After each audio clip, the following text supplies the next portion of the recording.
All right, you are looking live in Beirut, Lebanon. Smoke still rising there. That's been the case over almost the last 24 hours since this Israeli strike on a key Hezbollah compound that has taken out Hassan Nasrallah, the head of this group, who had been the head of this group for the better part of 30 years. He's dead. A number of his accomplices are.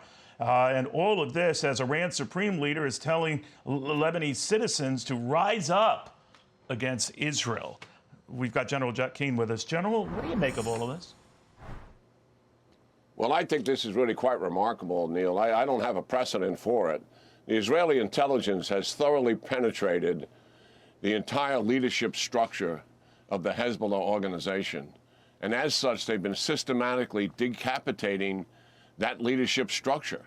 I mean, they are severely degraded as an organization because their leaders are gone.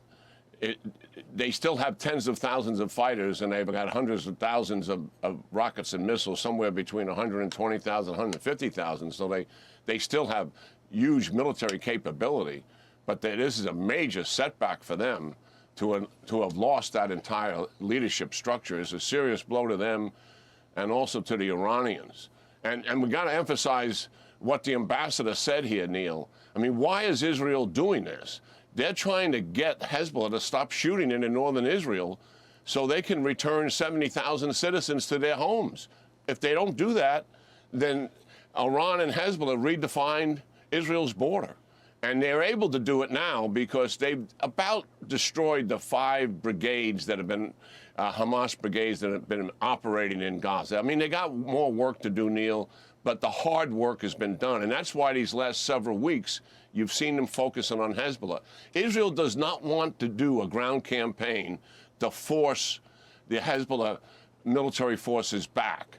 They want them to voluntarily take those forces back and stop shooting into northern Israel. And that's what this has been all about. That's why they're killing their leaders, and that's what the airstrikes are all about. Get them to do this voluntarily. If they don't, Israel's prepared to do it. They've moved 5 divisions, at least elements of 5 divisions. They've mobilized reserve brigades, and they're all in northern Israel, ready to do a ground campaign if Hezbollah doesn't pull back, Neil. That's kind of where we are right now.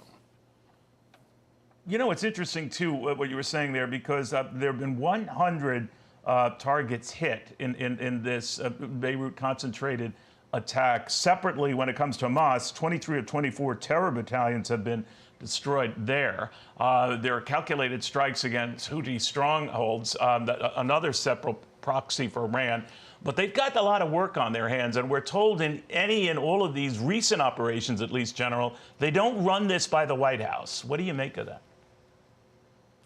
I don't think they need to. I mean, these are operations, highly classified. Timing and everything is sensitive to do that. And let's face it, then let's put it right out there. The United States, with some exceptions here, has left Israel on its alone far too much here. They micromanaged how to run their operations in Gaza. They pulled back, giving them the weapons they needed to kind of get their attention, not to conduct any campaign against Hezbollah in Lebanon. I mean, they've been pulling them back. I think the United States should have taken the Houthis off the board a long time ago. I mean, think of this. The Houthis have shut down the Suez Canal for months. They have fired anti-ship ballistic missiles at U.S. Navy warships. And what have we done about that? They're still there. Iran's targeting ship is still there. And we haven't taken their Navy off the board as a result of it. Reagan, when Iran was interfering with the Persian Gulf flow of oil, he took down Iran's Navy to stop that from happening. We should have at least helped Israel by taking the Houthis off the board ourselves, and certainly within our capability and certainly our justification. And let me just say this. People are worried about what Iran is going to do. Well, look, I think they've been back on their heels, Neil, ever since, and you mentioned it in the introduction, ever since Haniyeh was killed some 8 weeks ago.